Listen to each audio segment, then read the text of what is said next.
Bueno, yo creo que ya que ustedes ya tienen claro lo que se tiene que hacer para este segundo capítulo, ¿no es cierto? Solamente es estudiar. Chicos, miren, nadie por el primer capítulo va a desaprobar el curso. ¿Por qué? Porque es el 10% de la nota inclusive. O sea, tampoco no vamos a llegar al extremo de desesperarnos, ni decir que ya con este que jalé ya estoy fuera del curso. No, es el 10% de la nota. Ustedes todavía tienen un 90% del curso para poderlo luchar. Y estamos en eso. Vamos a empezar un segundo capítulo donde ustedes tienen que sacarle al máximo el provecho. Miren, vamos a hacer hoy día ya clases de bacterias. ¿Ya? En la primera parte del curso se les hizo generalidades de todo lo que son los microorganismos.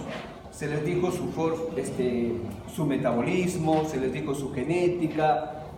En realidad se les dijo todo lo que un microorganismo pueda poseer como microorganismo. Ahora, en esta segunda parte del curso, nos vamos a abocar ya a familias de bacterias. Hoy vamos a empezar con la familia de los cocos. La siguiente semana vamos a hacer familia de las enterobacterias y así de los no fermentadores y vamos a terminar los 3 capítulos. Chicos, la microbiología es muy amplia y para nosotros estar explicando cada una de las bacterias, el tiempo que tenemos es muy corto. Y no solamente con ustedes, es para todos los estudiantes de medicina, porque el creditaje, las horas, señorita al fondo, por favor, si tiene algo que decir, levante la mano. Miren, el curso es bien amplio, entonces, y es para todas las facultades de medicina, en algunas facultades se va a dictar más horas de microbiología, menos de parásitos, no, todas tienen un creditaje y a todas se les da el mismo tiempo. Entonces, en ese tiempo nosotros tenemos que hacer a las materias más principales, las que tengan pues más de incidencia clínica, ¿no es cierto? Lo que a ustedes va a valer. No podemos estar estudiando cada una de las bacterias. Entonces, se va a estudiar por familias. Es amplio, chicos. Por eso es que tienen que ustedes estar día a día atrás de sus separatas o de sus diapositivas estudiándolo, porque si van a esperar todavía empezar a estudiar el último día o un día antes del examen, no lo van a hacer. Es mentira, o sea, es mentira que ustedes se van a tener que llenar. Por ejemplo, ahorita hay como 50 y tantas diapositivas, son 170, 200 diapositivas en todo el segundo capítulo. Es mentira que 200 diapositivas ustedes se van a memorizar o no van a entender de un día para otro. Tienen que ir estudiándolo de a poco. Entonces, miren, vamos a estudiar ya la familia de los Micrococaceae. Yo les dije que cuando se termina familia es la terminación EAE, ¿no es cierto? Entonces, ahorita estamos presentando a la familia de los Micrococaceae. Del género de Staphylococcus, ¿ya? El género Micrococcus, género Planococcus, género Pseudomonas. A ver, para que más o menos me entiendan ustedes, porque estamos hablando de cocos, ¿no? Miren, en microbiología, chicos, van a haber 2 principales tipos de bacterias. Uno que son cocos y otros que se presentan en forma de bacilos. Eso es casi el 98% de la microbiología. 2 formas que se presentan las bacterias: cocos y bacilos. ¿Estamos? ¿Estamos hasta ahí? Cocos y bacilos. En los cocos, haciendo la coloración GRAN, que es la coloración para nosotros identificar a este tipo de bacterias, podemos identificar a los cocos GRAN positivos y a los cocos GRAN negativos. O sea, los cocos van a adquirir 2 coloraciones también, positivos y negativos. Y en el otro lado, los bacilos, de la misma manera, van a adquirir 2 coloraciones, bacilos GRAN negativos y bacilos GRAN positivos. ¿También? Estos bacilitos lo vamos a dejar para la siguiente clase. Los cocos de hoy día lo vamos a ver. Entonces les voy a explicar lo que son los cocos. Básicamente los cocos GRAN positivos, ya, los cocos GRAN positivos, porque va a haber otro grupo que son los cocos GRAN negativos, que va a ser posterior a esta clase, porque es otra familia. Hoy día vamos a ver a la familia Micrococaceae. ¿Qué cosa es eso? Son cocos GRAN positivos. Entonces, eso lo vamos a estudiar hoy día. Y es bastante importante que ustedes lo sepan, chicos, porque esto se ve pues casi en todas las patologías. Esto van a estar casi en todas las infecciones.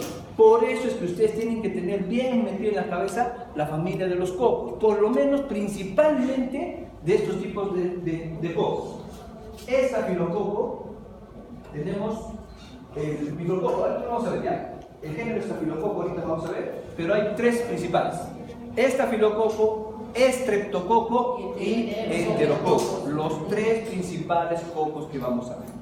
¿Ya, chicos? Los tres principales cocos. Y miren cómo se presentan. Dice, son cocos gram positivos, inmóviles, aerobios y anaerobios facultativos, nutricionalmente poco exigentes, ampliamente distribuidos en la naturaleza y flora normal que tienen mucosa. Nosotros tenemos en nuestra flora, tenemos cocos. En las fosas nasales vamos a tener cocos, hasta algunos vamos a tener estafilococo aureus, que es la especie patógena.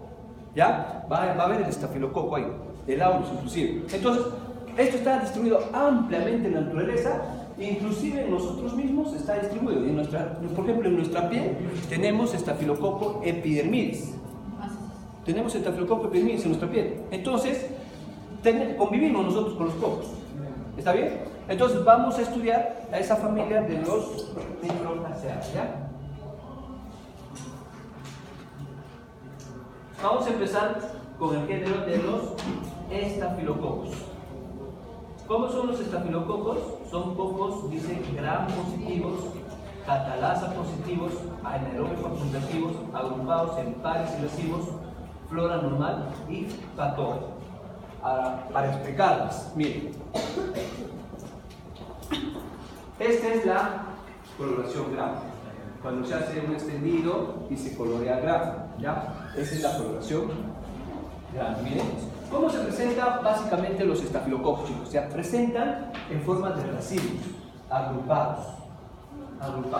Una diferencia importante con el estreptococo, que el estreptococo se va a encontrar en cadenitas, como si fuera un collar de perlas, ya así. En cambio, se encuentran agrupados. Ya puedes decir coco gram positivos, catalasa positiva. ¿A qué se refería como catalasa positiva? Tiene una enzima que se llama catalasa, chicos. ¿Ya? Que gracias a esa enzima vamos a poderlo diferenciar del estreptococo y del enterococo. ¿Ya? Tres cosas importantes, chicos. ¿Cuáles son los principales cocos que existen? Estafilococo, estreptococo y enterococo. Los principales cocos. Hay muchos más cocos, pero estos son los tres principales de importancia clínica. Ahora, el estafilococo, ¿cómo lo vamos a diferenciar de estos dos? Porque los dos son cocos gram positivos. Entonces, yo les pregunto, con un gram, ¿ustedes me podrán decir que están frente a un estafilococo? Porque los tres son cocos gram positivos. Lógicamente que puede haber un indicio de que sea un estafilococo. ¿Por qué? Porque están agrupaditos. Pero eso no te va a definir que tú digas de frente, estoy frente a un estafilococo. Y más por ahí no va a salir por ahí alguien con superpoderes y decir estafilococo aureus todavía. ¿No es cierto? Puede decir hasta aureus, o este me parece epidermidis, ¿no? O sea, no, chicos, el gran solamente te va a decir que estás frente a un coco gram positivo. Cuando ustedes vean un coco gram positivo, a su mente debe de venir las tres principales especies: estafilococo, estreptococo y enterococo. Ahora ustedes deben decir, ¿cómo está el gram? Ah, ya, está agrupadito, está en pares. Puede ser estafilococo, puede ser, pero no es definitivo. Hay un gran porcentaje que va a ser estafilococo. Entonces, ahí es donde ya, cuando ustedes están frente a un gram positivo, ¿no? Por ejemplo, hoy día, ¿no? Van a hacer en la práctica.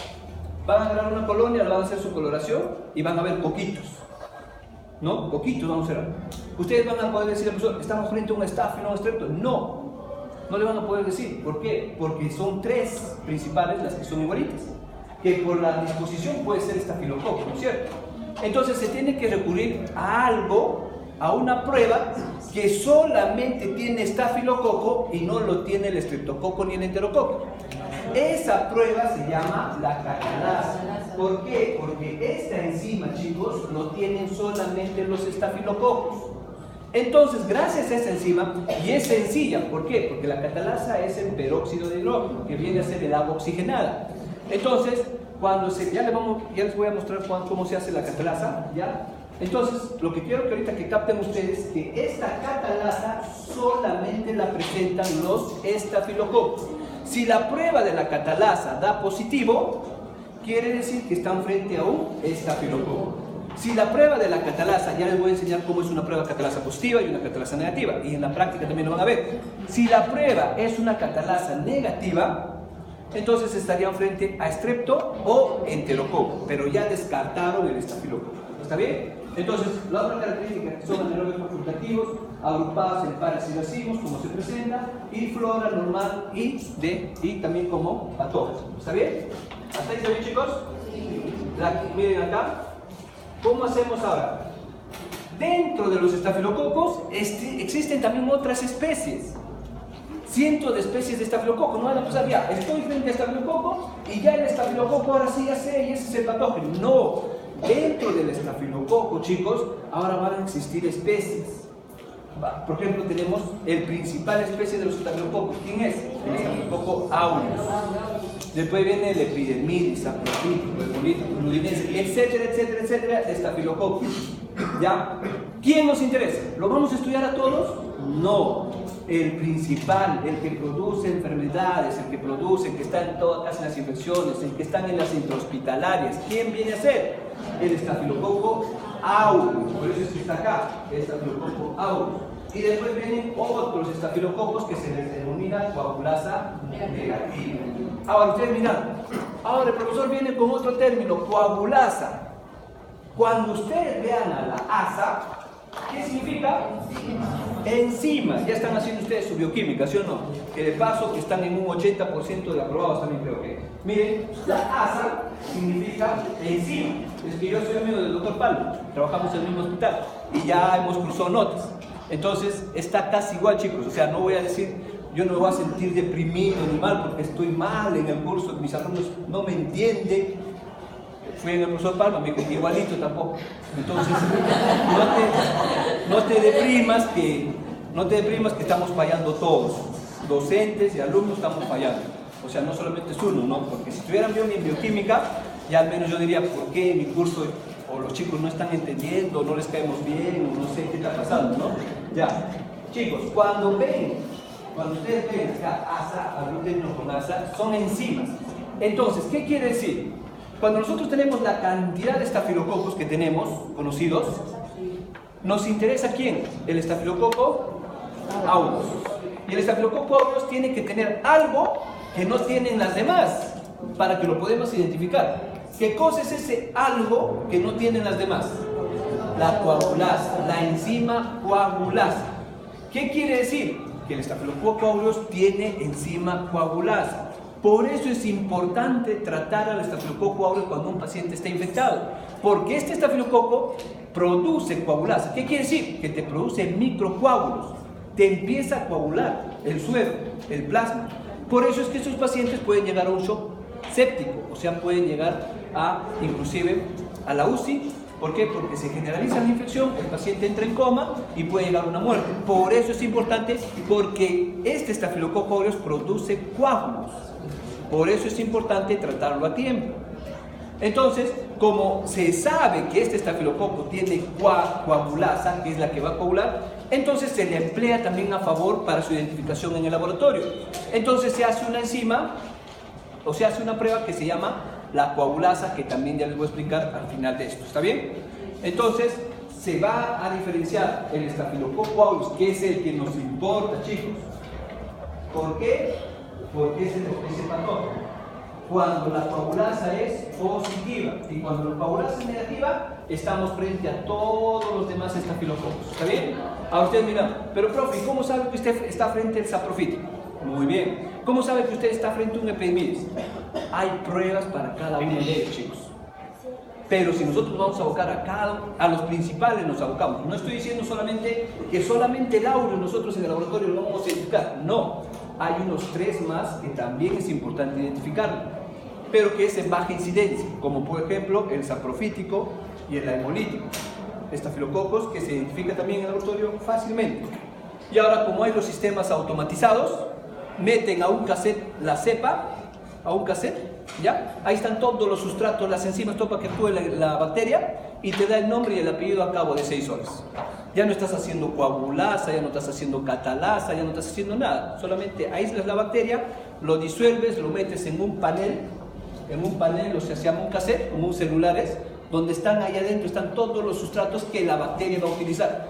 Y de acuerdo a lo que la bacteria ha utilizado, el equipo te manda una lectura y te dice, estás frente a un Staphylococcus aureus, estás frente a un Staphylococcus epidermidis, saprofito. Ya te saca con nombre y apellido, o sea, ahora es mucho más sencillo. Antes, cuando todavía no existían los equipos automatizados, todavía hacíamos nuestra coagulasa, hacíamos nuestra catalasa.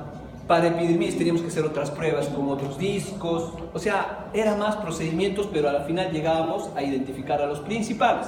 Y a los que no se podía identificar, solamente se le informaba como coagulasas negativas. Ya el médico interpretaba, ustedes como médico, por ejemplo, les llega un resultado, Staphylococcus coagulasa negativa, ¿qué van a pensar?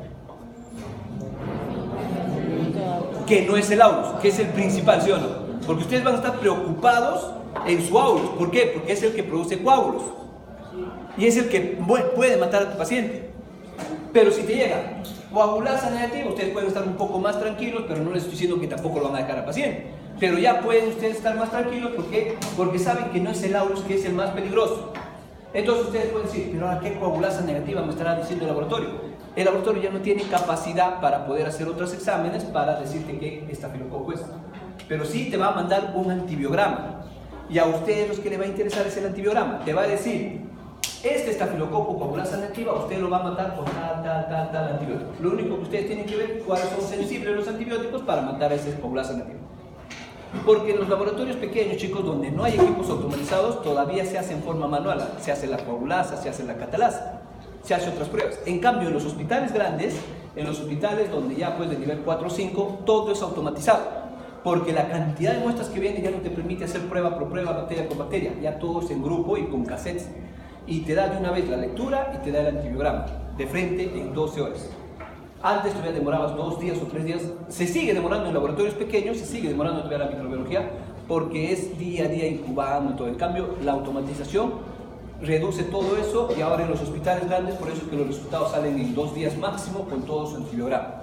Y la identificación del germen preciso, ¿por qué? Porque en ese cassette están todos los sustratos que utilizan las bacterias. ¿Está bien? Entonces, chicos, ¿hasta acá está bien? Sí. Llegan a su estafilococo gracias a su coagulasa. En las placas, inclusive ahora yo he traído del hospital placas, he traído para la práctica estafilococos, he traído estreptococos y he traído enterococos, chicos, y hay unos que son manitol también que les he traído en tubitos para que ustedes puedan ver la diferencia entre un manitol positivo y un manitol negativo. Miren, ¿cómo diferencian ustedes? Así solamente tampoco no es ya pues que va a ser definitivo el diagnóstico, ¿no? Yo viendo una plata, voy a decir, este es un aureus. Yo voy a decir, probablemente este es un aureus. ¿Por qué? Uno, por las colonias grandes y amarillentas, doradas. Por eso es que el estafilococo lleva ese nombre de, ¿qué cosa? Lleva el nombre de aureus, de oro. Entonces las colonias de los estafilococcus aureus, chicos, son colonias doradas, amarillas.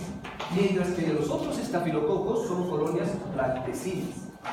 Ahora, con eso yo no estoy diciendo de que todo el que tiene dorado ya es aureus, o todo el que tiene blanco ya no es aureus. Puede ser, y hay casos en que hay estafilococcus aureus de color blanco. Y hay algunos estafilococcus aureus que no adquieren el color dorado, están entre blanco y grisáceo. Pero la mayoría tienen esta característica, ¿ya? La mayoría. Entonces, acá les estoy presentando una placa con estafilococcus aureus y una placa con un estafilococo SP, o sea, otro tipo de estafilococo que podamos tener, ¿ya? Entonces, ¿cómo hemos llegado al estafilococo aureus?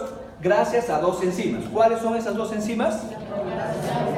Coagulasa y catalasa. No se olviden, catalasa y coagulasa, las 2 enzimas que hemos utilizado.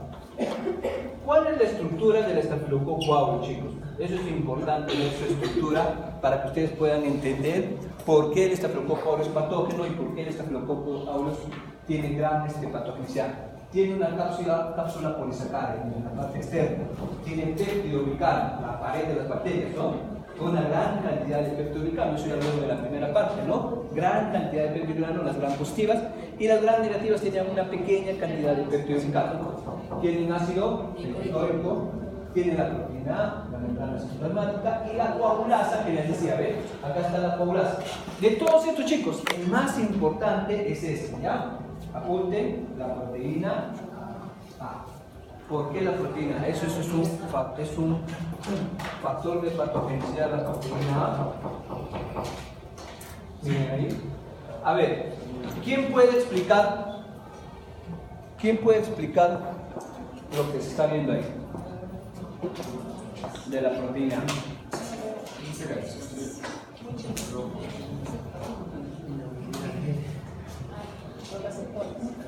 ¿Alguien te puede explicar de la proteína? A ver, explique. La primera es un poco que probablemente no sea estafilococcus, en la cual los antígenos que van a enlazar a los epítopos de la bacteria, en este caso, de los cocos, va a unirse y luego se va a unir en la parte FC de la inmunoglobulina para llegarse a la célula presentadora, luego después para que lo así. Pero en el otro cuadro, esto del perillito es la proteína A, que justamente, en vez de captar la parte de arriba, que es la parte de la Y, que es la parte que se une al antígeno, capta la parte FC. Claro. Entonces ya le posibilita que después esto se vaya a juntar o vaya a captar, ser captado por la célula presentadora hacia la fagocitosis. Muy bien. Sí. Claro, en resumen, la proteína se encargaría de simular los receptores del macrófago. ¿Ya? ¿Y eso qué va a imposibilitar? ¿Qué es lo que hace esto? ¿Qué es lo que va a hacer con la fagocitosis? Ya no ocurre porque no ocurre la fagocitosis. Eso, ya no ocurre la fagocitosis. Gracias a que el estafilococo tiene proteína A, ya no se da la fagocitosis. En cambio, los demás estafilococos van a ser fagocitados. Por eso es una forma que, gracias a esa proteína A, el estafilococo evita la fagocitosis. A ver, está muy bien lo que sus dos compañeros han dicho, pero ¿todo lo han entendido? Sí. ¿Todo lo han entendido? Sí. Lo paso entonces. Explíquelo, profesor. Ya miren. Me gustaría escuchar. Ya chicos, miren. Vamos a tener dos estafilococos, ¿está bien? Acá tenemos un estafilococo que puede ser dice ¿ya? Y acá este es un estafilococo aureus. ¿Qué es lo que tiene el estafilococo aureus que no tienen los otros estafilococos? Tiene una proteína A en su membrana, ¿ya? Acá está representada la proteína A. Estas no la tienen, chicos. Una vez que se da la infección, ¿qué es lo que hace el organismo? Manda anticuerpos, defensas, propias para cada bacteria. El organismo no te va a formar un anticuerpo que te va a cubrir para todas las bacterias. No, cuando entra una bacteria A, su anticuerpo que sale y forma el organismo es respectivo un anticuerpo A. Si entra una bacteria B a atacarte, el anticuerpo respectivo es el anticuerpo B. Y así, son específicos. No va a ser que ya tú tengas anticuerpos y ese anticuerpo te va a servir para todas las bacterias que pueden entrar o los virus o los hongos. No, para cada uno de cada bacteria entra a nuestro organismo, nuestro organismo va a formar su respectivo anticuerpo y después van a pelear entre ellos, se van a destruir entre ellos y al final van a destruirlo todo y al final queda tu memoria. Entonces queda tu memoria que, por ejemplo, ha entrado una Escherichia coli, has formado todos tus anticuerpos contra el Escherichia coli, lo has matado a ese Escherichia coli, pero quedó tu anticuerpo de Escherichia coli, ¿no? Ya quedó como memoria. ¿Qué quiere decir eso? Que cuando otra vez entre ese Escherichia coli, ya no es necesario formar anticuerpos y te va a causar daño. Las Escherichia coli salen y matan a estos que están. Por eso es que nosotros a diario no nos enfermamos. ¿Por qué? Porque nosotros ya tenemos defensas. En el todo, sí.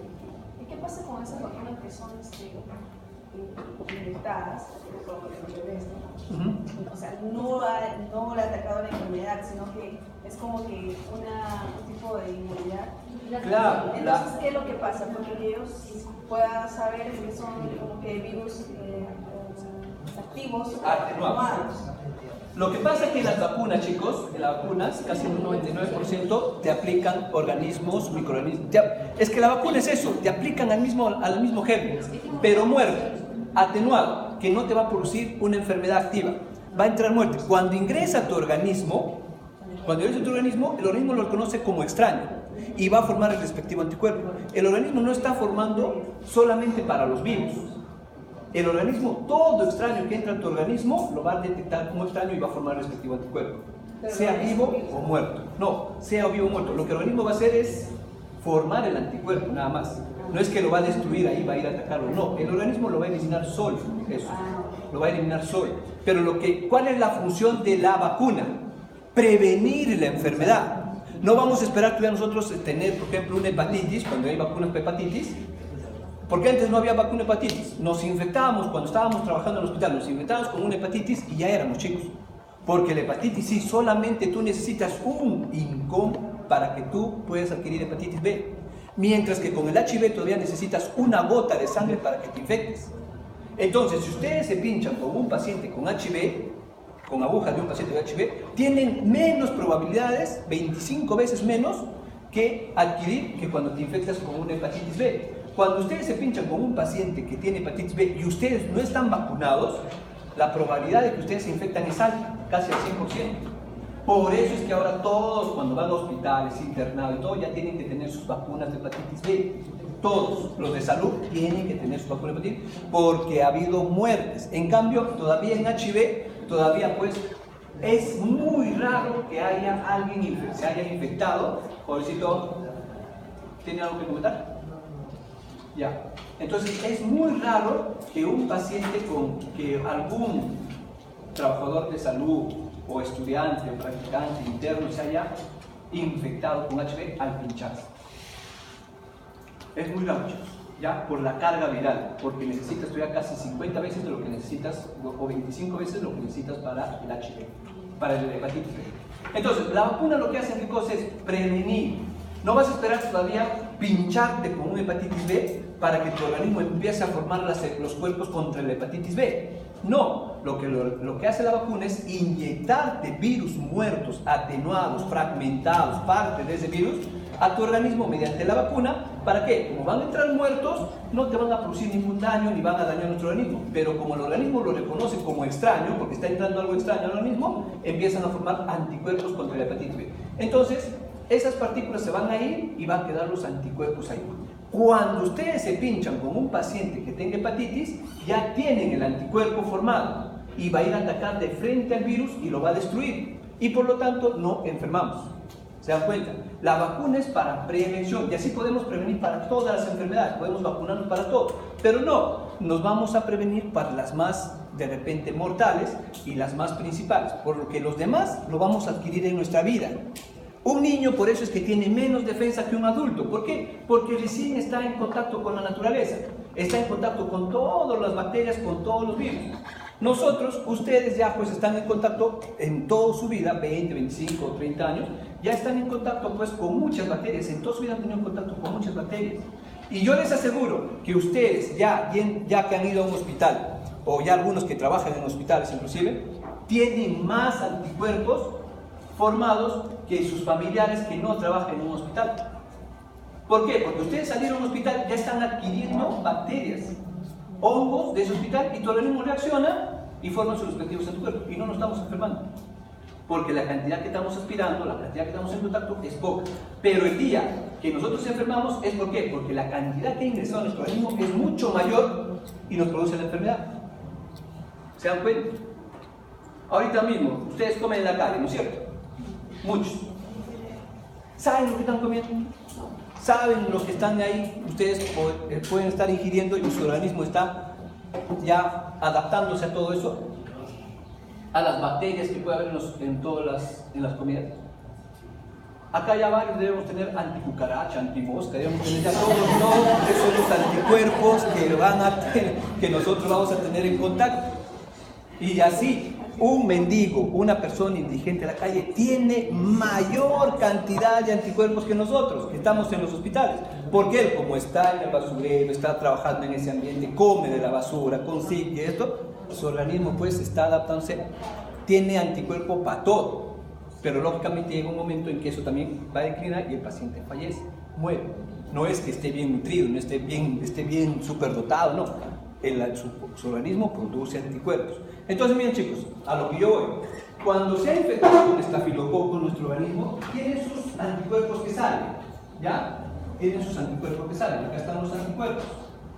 Entró un estafilococo epidermidis, ahí está el anticuerpo. Se entró un estafilococo aureus, este I es el anticuerpo, ¿no es cierto? Ya en inmunología lo mismo, el I. ¿Está bien? Entonces, ¿qué es lo que hace? El anticuerpo va y chapa el epíteto de acá del estafilococo y se lo lleva hacia el macrófago. No es como que nosotros entendemos en la teoría de que viene entra una bacteria y viene el macrófago, ¿no? Malo, y se lo come de frente, sin... Todo tiene una secuencia molecular y bioquímica. O sea, no es tan fácil que viene alguien y te come. No, tiene que ser por medio de receptores de membrana. Y este de acá, este macrófago, tiene receptores de membrana para la porción FC de los anticuerpos. Miren, esa porción FC va a encajar exactamente acá. Es como la llave. Cuando ustedes van a abrir una puerta, van a entrar recién al cuarto con la llave. Si no, ustedes no pueden entrar. A menos que violenten, ¿no? Pero si ustedes quieren entrar a un cuarto, igualito. Este estafilococo, para que entre acá a ser degollado por el macrófago, tiene que abrir la llave. ¿Y cómo se abre la llave? Con la acción FC del anticuerpo. Este va a venir acá, va a abrir la llave, este se va a abrir y ahí recién lo va a fagocitar y lo va a destruir. ¿Está bien? ¿Está bien, chicos? Ahora, ¿qué es lo que pasa con la... Eso es cuando sea un estafilococo que no tiene la proteína A. Pero miren, cuando tiene la proteína A, ¿qué es lo que hace? Como dijo allá su compañero, simula igualito al receptor del macrófago.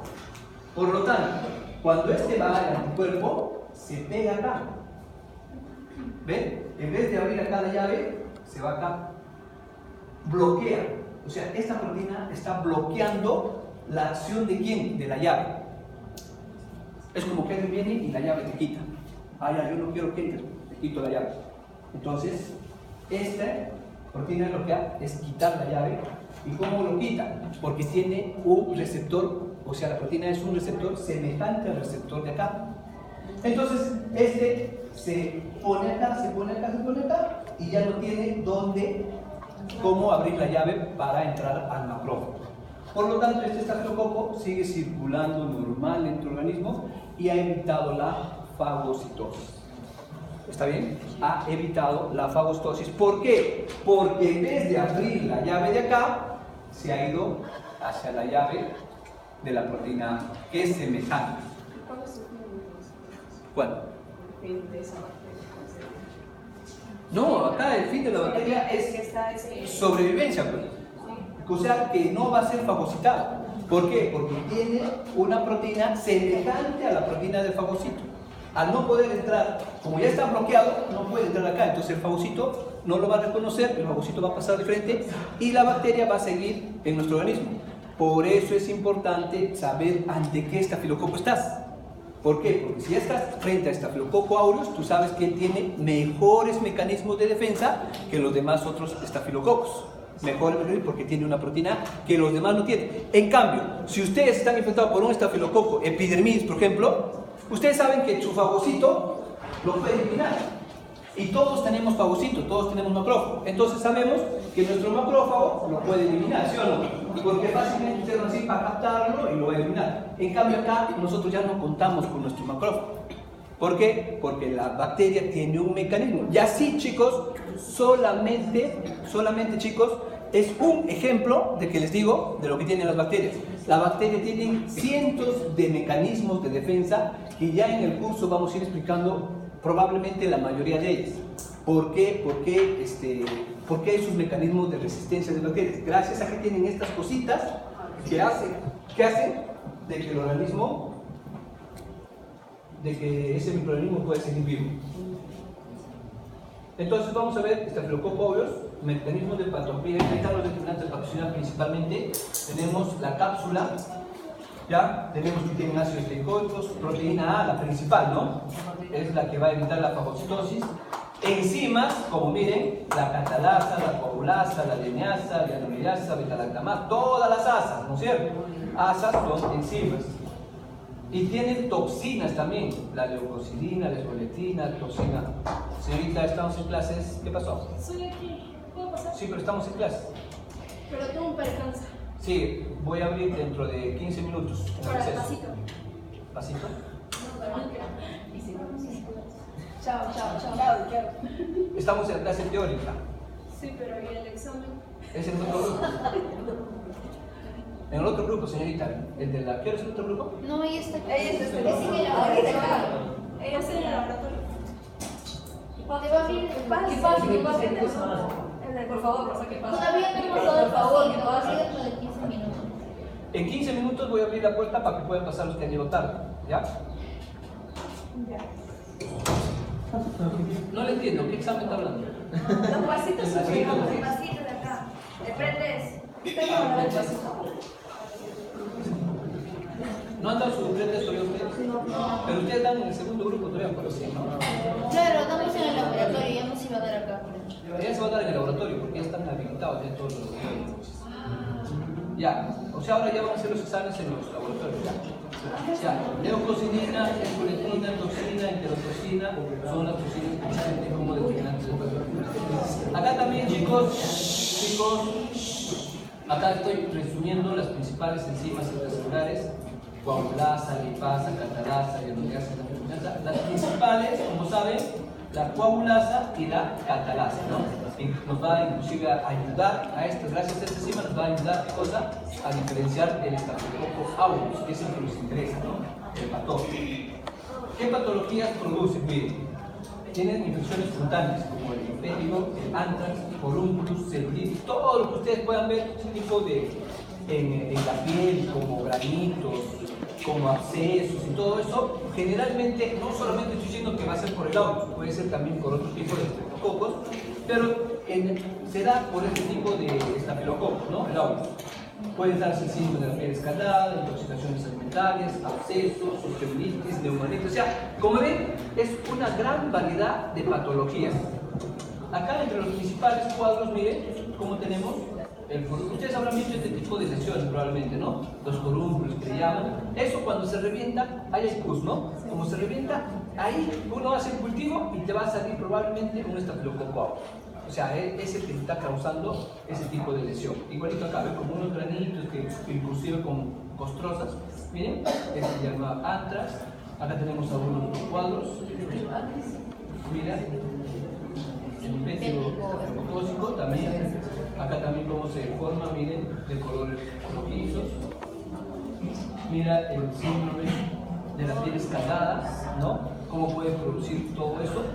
Ustedes en algún momento van a ver este tipo de lesiones, entonces ya deben ustedes estar imaginando qué tipo de bacterias puede estar presentándose ahí, un estafilococcus, ¿no? Y lo más probable que sea un estafilococcus aureus, que va a estar produciendo toda esa lesión. Acá tenemos otros cuadros clínicos de otros estafilococos. Mira, el estafilococo epidemílico, bueno, chicos, está relacionado también con sepsis, endocarditis, abscesos, infecciones asociadas a cuerpos extraños, ¿no? Y el estafilococos saprofíticos está relacionado a infecciones urinarias, ¿ya? Entonces, miren, vamos a hacer un resumito, ¿ya? Dentro de los estafilococos, ¿cuál es el más importante? El aureus. Están viendo un montón de patologías que puede producir, ¿no? Pero existen otros dos estafilococos, también importantes, que se llaman epidermidis y saprofíticos. El epidermidis lo estamos teniendo en piel probablemente, ¿ya? No nos causa daño porque no está fuera de nosotros. Pero eso cuando ingresa a nuestro organismo en torrente sanguíneo, puede producir patologías como sepsis, ¿no? Cuando es una infección generalizada del organismo, endocarditis, abscesos, infecciones asociadas a cuerpos extraños, ¿no? Y principalmente este tipo de patologías en el epidemia. Y en el saprofítico, chicos, ojo, eso tengan presente, son las infecciones urinarias. Yo en algunas clases les he dicho, y no sé si a ustedes también les he dicho, ¿quién es el principal productor de infecciones urinarias? ¿Qué bacteria?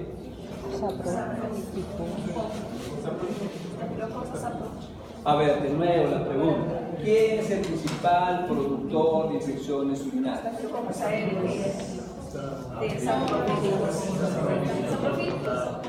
Creo que no han dicho ustedes, ¿no? Miren, chicos, la principal bacteria que produce infecciones urinarias es la Escherichia coli. y las Escherichia coli lo van a ver la siguiente semana. Es un bacilo gram negativo. La principal infección, yo le estoy preguntando, la principal bacteria que produce infecciones urinarias es Escherichia coli. No porque estamos en la clase de Staphylococcus saprofítico, Staphylococcus saprofítico es la principal. Y si estoy en una clase de esa es la bacteria que produce. No. ¿Me dejo entender? O sea, la principal bacteria que produce infecciones urinarias es Escherichia coli. Probablemente no les he dicho y probablemente no lo sabían, chicos, ¿ya? Pero ahora ya lo saben. Cuando alguien tiene una infección urinaria, la principal bacteria que produce casi en un 80% se llama Escherichia coli. Y Escherichia coli ustedes lo van a ver toda su vida. Sus pacientes van, y acá peor a los que se van a hacer los ginecólogos, ¿eh? Todas sus infecciones urinarias van a estar, se van a cansar de ver E. coli, E. coli, E. coli. Y no solamente están las E. coli, están en infecciones urinarias, también van a estar en heridas, van a estar en diferentes tipos de muestras, o sea, causándote infección. Pero en infecciones urinarias, la principal es la Escherichia coli. ¿Estamos de acuerdo? La segunda que viene después de la Escherichia coli se llama Klebsiella. Inclusive se llama Klebsiella pneumoniae, ¿ya? Que está en un 10 a 12% de incidencia. O sea, ya tenemos 80% acá de la Escherichia coli, más los 15% de la Klebsiella, ya tenemos el 95% de las infecciones urinarias. En el otro 5%, ¿quiénes están, chicos? Todas las demás bacterias que también te pueden producir infección urinaria, como por ejemplo, te puede producir Proteus, te puede producir una infección urinaria un Citrobacter, te puede producir infección urinaria un Estafilococo, te puede producir un Aureus, pero también te produce un saprofítico. Y de entre el Aureus y el saprofítico, el que más incidencia por los estudios, ¿no?, de epidemiología es el saprofítico. Entonces, si yo les preguntara a ustedes, ¿cuál de los estafilococos produce mayor infecciones urinarias? La respuesta sería saprofítico, no el Aureus. No me van a poner ustedes como piensan que el Aureus es el más patógeno. No está muy relacionado el Aureus con infecciones urinarias. Pero tampoco estoy diciendo que no te vaya a dar por Aureus. También te puede dar por Aureus. Pero una cosa es que mayor incidencia. Entonces, la pregunta va: ¿cuál de los estafilococos produce mayor infección urinaria? El saprofítico. ¿Cuál es la bacteria que produce mayor infecciones urinarias? Ya cambia. Coli. ¿Se dan cuenta? La Escherichia coli. Cambia la pregunta, chicos, cambia la respuesta. Dentro de los estafilococos, el principal que produce es el saprofítico. Así como en el estreptococo va a haber su principal bacteria que produce su infección urinaria. Entonces, tenemos en conjunto infecciones urinarias, 80-85% representado por Escherichia coli, un 15% representado por la Klebsiella. Ojo, chicos, todos por favor, no se duerman, eso es lo que están durmiendo, solamente después van a decir, no, eso no está en la diapositiva, ¿de dónde lo sacó el profesor? Eso no nos explicó a nosotros. Todo porque están durmiendo, o todo porque están chateando, o todo porque están distraídos, están pensando en cómo apruebo el curso, qué hago, cómo voy a estudiar. Ya, dedíquense, estamos en este horario, ahorita, saquemos provecho, tanto ustedes como yo, saquemos provecho del horario, de las 2 horas o 3 horas que tenemos, y después nos olvidamos, chicos, ¿está bien? Entonces, Escherichia coli, 85%, ¿no? Viene tu 80-85%, viene tu segunda en producir infecciones urinarias, la Klebsiella, ¿no? Y te sobra un 5% donde van a estar todas las demás bacterias que ustedes puedan imaginar. Hasta la Shigella, que es una del tracto que produce diarreas, hasta la Shigella causa infección urinaria, chicos. Hemos aislado en el hospital, en el año ya van aislados 2 Shigellas, que es bien raro, ¿no? Como de gastrointestinal, de infección gastrointestinal va a pasar a la orina, pero pasa. O sea, por eso es que no podemos descartar una infección urinaria por otro germen. Pero les estoy diciendo que está dentro de ese 5%. Y en ese 5% está el estafilococo saprofítico. Inclusive menos, ¿no? Porque el 5% abarca todas. Ahora el saprofítico estará pues en el 1% o en el 0.8%, ¿no? Porque las otras bacterias también van a tener un porcentaje. Yo no estoy diciendo de que el saprofítico es el 5%, ojo, yo estoy diciendo de que en el 5% está incluido ese saprofítico.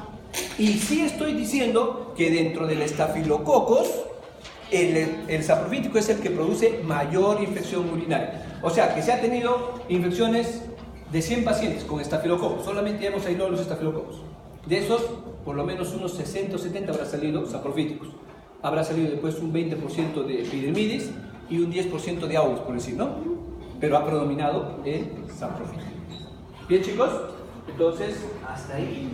Doctor, es que una pregunta. Sí. Por lo que acaba de decir, el aureus es el de menor incidencia en infección urinaria en los focos. No hay estudios, diferentes estudios, pero en todos los estudios el que coincide es que el saprofítico en infecciones urinarias dentro de los estafilococos es el de mayor prevalencia. Después, en algunos estudios habrán conseguido que el segundo es aureus, en otros estudios habrán conseguido que el tercero es aureus o el cuarto es aureus, dependiendo qué población puedan haber muestrado. Pero de que hay mayor incidencia de los saprofíticos dentro del grupo de los estafilococos es el saprofítico, o sea que en todos los estudios ha venido. Y probablemente porque tienen determinantes de patogenia relacionados al sistema o el epitelio de las membranas o los epitelios del urinario. Debe haber algo ahí que por eso tienen predilección los saprofíticos por el sistema urinario, que no lo tiene de repente el aureus, se van a entender, y no ha sido muy estudiado. Se puede hacer un trabajo de eso, ¿no? Porque hasta ahorita no está muy bien estudiado por qué el saprofítico. Solamente se sabe que puede tener algún tipo de predilección por el epitelio o por los receptores de membrana del ejempitelio urinario. Bien, el diagnóstico. ¿Cómo se hace el diagnóstico, chicos? Cuando ustedes les presentan una plaquita, por ejemplo, hoy día va el profesor y van a ir a su práctica, ustedes, el profesor Agarra, el profesor Manolo. El profesor Manolo es de ustedes también, su grupo, ¿no? Sí, ¿no? No, la doctora. La doctora, el doctor Choca, ya. Va a agarrar una plaquita y decir, chicos, ¿qué es esto? Lógico, como ustedes saben que están en la clase de estafilococos de cocos, van a decir cocos, profesor, ¿no es cierto? Es un estafilococo, por ahí uno que ya sabe, estafilococo aureus. Así van a mencionar, ¿no es cierto? Pero chicos, pónganse que no estamos en la clase. No saben ustedes en qué clase estamos. Alguien que recién se ha matriculado. Como hay, ¿no? Se han matriculado recién, creo, ¿no? Ya. Acá matriculan hasta el último día de... Ya estamos en el final y están matriculándose. Miren. Ya. Les ponen una placa. Ustedes van a saber, uno, como trabaja en el área, puede saber por experiencia, ¿no es cierto? Ah, ya estás frente a un coco, ese es coco, ¿no? Ahora no sé, a esa aureus parece. Pero un nuevo, chicos, ustedes son nuevos, les van a mencionar una plaquita, ¿qué van a decir? ¿Cuál sería su respuesta ustedes? Dicen, ¿ante qué están? ¿Qué le dirían ustedes? ¿Cuál sería su respuesta? Una bacteria, lógico, pero ¿qué? Si les dicen, ¿qué tipo de bacteria? Muy bien, gram. Si ustedes no saben el gram, no van a poder decir nada, chicos. Porque ustedes, ¿cómo decir? Me parece un Escherichia coli o 158, todavía le sacan, ¿no? Con su fórmula todavía le sacan, H3. No puede decirme, chicos, o estoy frente a un estafilococo aureus o un estafilococo coagulasa negativa. O sea, ¿no? ¿Cómo puede decir? Lo único que ustedes van a poder decirles cuando les mencionan una placa o le dicen qué es, ustedes decirle, tengo que ver primero el gramo. ¿Qué es el gramo? Que le van a sacar la colonia, le van a extender una laminita y la van a colorear. Por eso es que acá dicen, lo principal, lo primero que se tiene que hacer es una tinción gramo. El gramo es básico, chicos, porque hay algunas bacterias, algunas enterobacterias que se parecen mucho a los cocos. Y hay algunos cocos que se parecen mucho a las enterobacterias. Que por más experiencia que tiene, no es que se equivoca, simplemente se deja ganar por su experiencia y dice, ese es cocos. Y cuando se hace, hasta sale levadura. Porque es parecidísima, o sea, yo no estoy diciendo nada que no es real, chicos. O sea, hasta el mejor microbiólogo que puede estar mirando todo eso, ya tiene una experiencia amplia, a veces la bacteria se presenta de tal forma que es igualita a la otra. Y uno se equivoca y dice, no, este es un aureus. Haces la coloración y te sale una levadura. De verdad, ha pasado. Entonces, lo que se tiene que hacer principalmente es primero, y peor todavía, y mejor aún cuando ustedes pues, no tienen experiencia, ¿no? Hacen su coloración. ¿Qué le tiene que salir, chicos? Coco gram positivo. Si les sale bacilo gran negativos, ¿qué van a pensar? O les sale bacilo gran negativo positivo, ¿qué van a pensar? Ah, ya, pienso la familia de las enterobacterias. Eso es ya mi próxima clase. No, ahí recién voy a saber qué enterobacterias hay, qué principales. Entre ellas, la principal enterobacteria, ¿quién es? La Escherichia coli. Entonces ya ustedes pueden estar imaginándose que si van a hacer un gramo de una infección urinaria, ¿qué va a salir? A ver, ya va a salir, o sea, en la gran te va a salir la Escherichia coli. ¿Qué te va a salir? Un bacilito gran negativo. Entonces ustedes van a ver en el gran bacilito gran negativos. Lógicamente ustedes van a pensar en quién, en la Escherichia coli principalmente, pero no es la única. Puede ser una Klebsiella, porque la Klebsiella también es bacilito gran negativo. Entonces, como vamos a hacer nosotros la clase de estafilococos, estreptococos, entonces vamos a esperar que lo que nos han traído hoy día sean poquitos. Entonces van a esperar que su coloración sean cocos gram positivos. Una vez que se tengan los cocos gram positivos, se hace un cultivo. Entonces, yo les voy a explicar a ver más o menos cómo hacemos un diagnóstico en los hospitales de estos microorganismos. Viene un paciente con una herida, ¿ya? Supurativa y que esté con púsito. Una herida abierta, sangre, pus. ¿Está bien? Entonces, lo que hace el laboratorio es tomarle un hisopado de esa pus, de esa sangre. Lógicamente, previo aseo, previo lavado. Se tiene que lavar bien la herida y ahí va a quedar pus y sangre. De eso se toma, chicos, un hisopado. Ese hisopo se extiende en una laminita. ¿Para qué? No, en la laminita. ¿Para qué? Para tinción gráfica. Yo les explico esto, ¿por qué, chicos? Porque ustedes algún día van a ser internos. Y al interno le mandan a hacer... Pasa. ¿No hay nadie más? Ya, pasa. Muchas gracias. Ya. Sí, jóvenes, ustedes algún momento van a ser internos. Y al interno, chicos, le van a mandar de todo. El interno, ustedes van a estar metidos de las 24 horas, 25 van a estar en el hospital. Es así, de verdad. Es que así ya los que no van a aguantar, los que duermen mucho, ya vayan despidiéndose, ya vayan... ¿Por qué? Porque es así, chicos. Es bien sacrificado. Entonces, no vayan a pensar que solamente es el estudio. Cuando hagan su internado, es así. Y les van a mandar a hacer de todo. Yo les digo porque los alumnos, los internos, vienen y no toman adecuadamente la muestra porque no les han enseñado, chicos. Muchas veces los médicos de frente dicen, ya, tómate ese paciente y llévalo al laboratorio, que lo analicen y que ya vean que... Y el alumno hace como puede y como le han enseñado. Entonces, se tiene que hacer, en laboratorio ustedes tienen que mandar al laboratorio, chicos, de esa herida que están tomando, una laminita para la coloración. Porque si no, también el laboratorio, ¿de dónde va a sacar su gramo? Si no tiene la muestra original. Entonces tienen que hacer un hisopado en la laminita para la coloración gramo. Después, de nuevo, con otro hisopo, toman de la herida la muestra y lo ponen en su respectivo medio de transporte, ¿no? Ese medio de transporte, bueno, no es necesario que ustedes lo conozcan también pues a perfección todo. Se les va a dar un medio de transporte Stuart, se llama, ya, donde les dan todos los nutrientes a la bacteria para que se mantenga viva ahí por el lapso de 2 días por lo menos.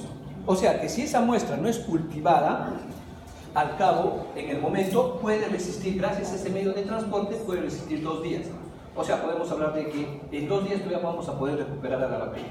Cosa que si no tuviéramos esto y solamente lo ponemos en un tubo vacío, la bacteria va a morir. Y cuando llega al cabo de 1 día o 2 días al laboratorio, muere, no aíslas nada, a pesar de que la bacteria está ahí, pero murió. Entonces, gracias al medio de transporte, ustedes les van a dar un gel, un medio de transporte con un gel, ustedes van a ingresar ahí el hisopo. Entonces ya ustedes llevan tranquilo el laboratorio puede tener 2 o 3 horas o después en la tarde, todavía lo puede procesarlo en la noche. ¿Por qué? Porque está en un medio de transporte donde la bacteria no se está muriendo, más bien está siendo alimentada. Lógicamente que los nutrientes se acaban, por eso es que nosotros tampoco el laboratorio lo vamos a dejar pues ya 2 días, ¿no? Porque de vivir 2 días, no, se trabaja el día. Entonces, ustedes van a hacer, cuando llegue al laboratorio, ¿qué es lo que se va a hacer? Se recibe la laminita del gram que ustedes han enviado y también se hace el cultivo. ¿Qué significa hacer el cultivo? Como ustedes han enviado un tubito con el hisopo y la muestra, se saca ese hisopo y ahí está la muestra impregnada y se agarran las placas del cultivo. el agar sangre, el agar maconqui y los manitos salados. Y se empieza a sembrarlos. Se siembra, ¿qué quieren decir? Que las bacterias que están en el hisopo lo están pasando a las plaquitas. Y en las plaquitas, como son nutritivas, le están dando alimentos, va a empezar a crecer las bacterias. Le ponen 24 horas para que se desarrollen, esas bacterias se multiplican y al siguiente día tienes colonias bien grandes donde están todas las bacterias, que son las bacterias que es del paciente, ¿sí o no? Si no, ¿de dónde ha venido eso? Porque ustedes están poniendo del hisopo. Entonces se realiza la coloración. Y aparte, ya cuando estás haciendo tu cultivo, vas coloreando la lámina. Vas coloreando la lámina y ves, bacilo gran negativo. ¿Qué van a pensar? Enterobacterias, chicos. Porque van a ver bacilo. Entonces, su herida, se dan cuenta, lo que ustedes están pensando que va a ser un estafilococo o un coco, ya no es coco, es una enterobacteria. Que también se da por Proteus, se da por Pseudomonas o se da por Escherichia coli. Normal, también se da. Entonces, ya a ti te orienta, ¿no? Al que está analizando dice, bacilito negativo, mañana va a salir una enterobacteria acá. ¿No? Ya te orienta. Y si tú ves coquitos agrupaditos, mañana un aureus va a crecer acá. Ya te vas orientando. Después, vas al siguiente día, está tu plaquita con todas tus colonias de aureus. O si era bacilito, va y en tu maconqui están las colonias creciditas para que tú ya lo aísles y lo pongas a la máquina a hacer todo el antibiograma y la identificación. ¿Se dan cuenta? Entonces, la identificación vamos a suponer que nuestra coloración gran, estamos en la clase de cocos, vamos a hacer que nuestra herida tiene coquitos. ¿Qué es lo que viene? La identificación. Como tiene coquitos, ustedes van a decir, ¿qué hago? ¿Qué cocos conozco? Estáfilo, estrepto y entero. ¿Qué prueba le hago ahora? Como yo sé que el estáfilo se diferencia de estrepto con el entero, ¿con qué prueba? Catalasa. Se le hace la prueba de la catalasa. Es que ya estamos en aureus, pero no es que ya estamos en aureus, se supone que ya se le hizo la catalasa. Pero les estoy haciendo un recordar. Si no supiéramos qué es aureus, ¿ya? Tendríamos que haber hecho primero la prueba de la catalasa. Entonces nos salió nuestra prueba catalasa positiva. Entonces decimos, estamos frente a un estáfilo. Ahora sí, estamos acá. Como sabemos que estamos frente a estáfilo, ¿qué prueba le hacemos? Que nos interesa a nosotros el aureus. Entonces se le hace la coagulasa. Una vez que se hace la coagulasa, se puede hacer también pruebas bioquímicas, pero lo suficiente, chicos, con una prueba de coagulasa, porque la única que va a coagular es el aureus. Nos sale, ahorita les voy a explicar cómo es la coagulasa. Nos sale la coagulasa positiva, entonces vamos a decir aureus, ¿ya? Acá debe estar la prueba de la coagulasa. Acá está. Primero, la catalasa. ¿Cómo se hace la prueba de la catalasa, chicos? Sencillo. ¿Ya? Sencillo. Van a tener su plaquita, van a tener su laminita, agarran un poquito de colonia, lo pasan a la laminita. Un poquitito nomás. Y le agregan una gotita de perdón o agua oxigenada. Una vez que han agregado, si sale así, burbujitas, como sale así, ¿no? Y si no hace nada, que solamente la gota queda ahí dispersa y esta colonia no ha formado ninguna, entonces catalasa negativa. Cuando ustedes les salen acá, ¿qué están pensando? Aureus. Estáfilo, chicos. Hasta acá están pensando estáfilo. Y acá están pensando enterococo o estreptococo. Porque no ha hecho atrás positivo. Ahora recién, como ustedes ya saben que están frente al estafilococo, digo, quiero saber si es aureus. Le hago coagulasa. Ahí recién le hago coagulasa. ¿Y cómo se hace la prueba de la coagulasa? Esta es experimentación de un monitor, acá está la prueba de coagulasa. La coagulasa es simple, chicos. Como sabemos que coagula en nuestro plasma, entonces lo único que se hace es tomar una muestra de sangre a un paciente y como en el hospital abunda la sangre de los pacientes, no es que se toma cientos de pacientes, se toma de cualquier paciente su suerito, se le pone así un tubito, pequeñita cantidad nomás de suerito, se agarra la bacteria con una cita y se le mezcla. Se le mezcla ahí y se deja incubando por 18-24 horas. ¿Qué es lo que va a pasar? Si ese estafilococo aureus que tiene la enzima coagulasa, lo va a coagular a esto, lo va a volver como la gelatina. Que al siguiente día ustedes preparan su gelatina, lo voltean, no se cae, ¿no es cierto? Porque ya formó el coágulo, ¿no es cierto? Igualito acá, ustedes van a tener su tubito así, voltean y está todo un coágulo ahí, no se cae. Y entonces ustedes qué van a decir, ahí está la coagulasa. ¿Y quién tiene coagulasa? El estafilococo aureus. Pero si ustedes voltean y se les cae todo, quiere decir de que ese, lo que ustedes han puesto es estafilococos, no tenía la enzima oculasa, por lo tanto no es aureus, puede ser epidermis, saprofítico, lurinense, salmuritis, todo lo que ustedes pueden creer en estafilococo, que es esta, ¿no? ¿Ve? Permanece vivo. Entonces no ha formado y esa es una coagulasa negativa. Entonces, cuando es una coagulasa positiva, sí, sí estamos frente a un aureus. Chicos, ahora hay otra prueba, que es el mannitol salado, que también hoy día les he traído unos tubitos.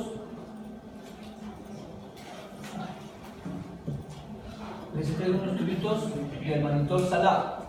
Ya, esto está, acá en la foto está en placa, chicos, el mannitol. El mannitol es todo el medio.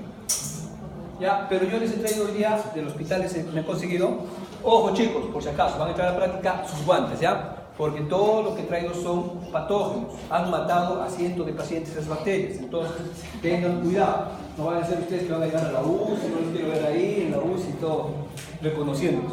Miren, tengan cuidado, por eso, guantes.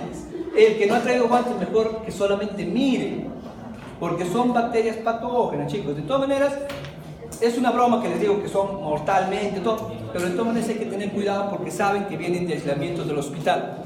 No son bacterias así que están en el medio ambiente, que yo estoy muestreando por ahí con el hisopo, por todo lado, y que creció, no. Son bacterias que ya han sido utilizadas en el hospital y ya se les identificó que la mayoría son aureus, algunos hay epidermis, hay saprofíticos, ¿ya? Y los profesores también de sus mesas también han traído seguramente otras plaquitas de sus hospitales que también les van a enseñar.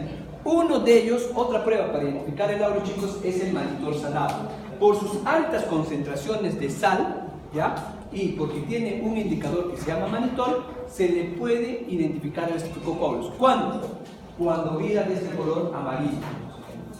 Cuando vira de este color amarillo, estamos frente a un estafilococo aureus, porque es el único dentro de los estafilococos que consume el mannitol, que está en el medio, ¿ya? Por eso es que se le llama manita positiva. Al aureus se le llama manita positiva. ¿Por qué? Porque ha virado este color amarillo. ¿Por qué está el color amarillo? Por su indicador. ¿Y por qué ha virado así? Porque el aureus es el único que consume la manita, que está presente en el medio. Los otros estafilococos no viran, acá también está crecido, no miran, pero amarillo. ¿Por qué? Porque no consumen el mannitol. Entonces, esos son otro tipo de estafilococos. Puede ser el epidermis, por ejemplo. ¿Ya? Entonces, para que ustedes tengan un poquito claro del estafilococo aureus, se le puede identificar básicamente por tres pruebas, ¿ya? Catalasa, coagulasa y mannitol salado. Los tres positivos. ¿Está bien? Catalasa positiva, coagulasa positiva y mannitol salado positivo. Con esas tres pruebas ustedes pueden decir que están frente a un aureus. Ahí sí ustedes pueden decir, estoy frente a un estafilococo aureus. Pero si ustedes tienen una de ellas negativa, o bueno, para que sea tienen que estar las tres positivas, pero si una de ellas no es, ya no estamos frente a un aureus. Podemos estar frente a otra bacteria, otro tipo de estafilococo. ¿Hasta qué hora tenemos acá, chicos? Hasta las 11 y... ¿11 nomás? No. 11 y cuarto, ¿no? Ya chicos, la verdad.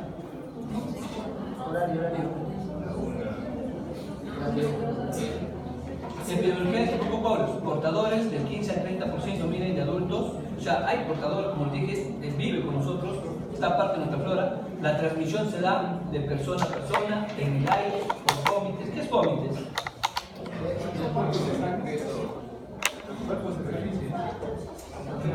Las superficies contaminadas, ¿no? Superficies contaminadas que uno puede ahí adquirir, ¿no? Está en la flora normal de glucosas, pacientes con alto riesgo, saben ustedes, son lactantes, ¿no? Por las bajas defensas, niños, mujeres, catéteres. Ahora, ese es en el estado. Vamos rápido con el estrepto, miren chicos. Otro grupo de bacterias. Catalasa positiva, acá cambian esto por estafilococo, ¿no es cierto? Aquí está mal. Y cuando es negativa, estamos acá, esto de acá cambien por favor chicos. Catalasa positiva, pónganle estafilococos. Cambio de los por estafilococos. Y cuando tenemos catalasa negativa, podemos pensar en estrepto o en enterococos. ¿Está bien? Hasta ahí estamos bien, ¿no? Sale catalasa, tenemos cocos gram positivos, tenemos su catalasa positiva, estafilococos. Catalasa negativa, estreptococos o enterococos. Ya hemos hecho los estadios, vamos a ir a los estreptos. Grupo de los estreptococos. Miren cómo se presentan, ¿ven? ¿Se dan cuenta que es diferente, chicos? Es, ¿no? Su gram es diferente, ¿no? Este está en cadenitas, ¿ven? Cadenitas, son pocos gram positivos también. Catalasa negativa.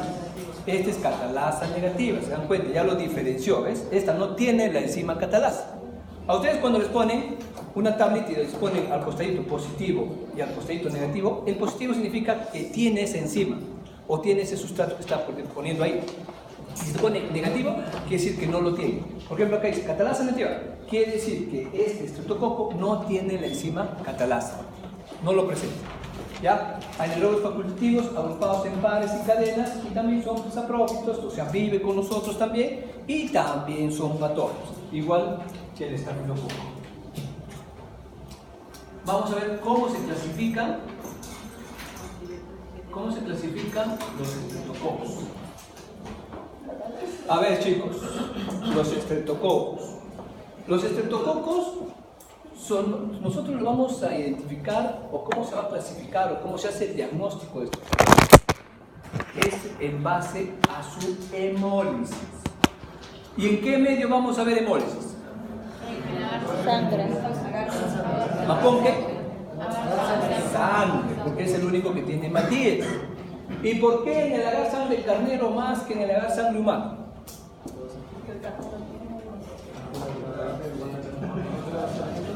Porque los hematíes del carnero sus membranas del hematíes del carnero son más lábiles, o sea, más débiles que el humano.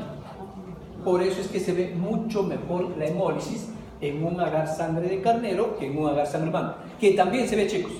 O sea, no vamos acá a mentirles ni nada. Que les digan a ustedes que no solamente se utiliza sangre de carnero para la hemólisis, falso.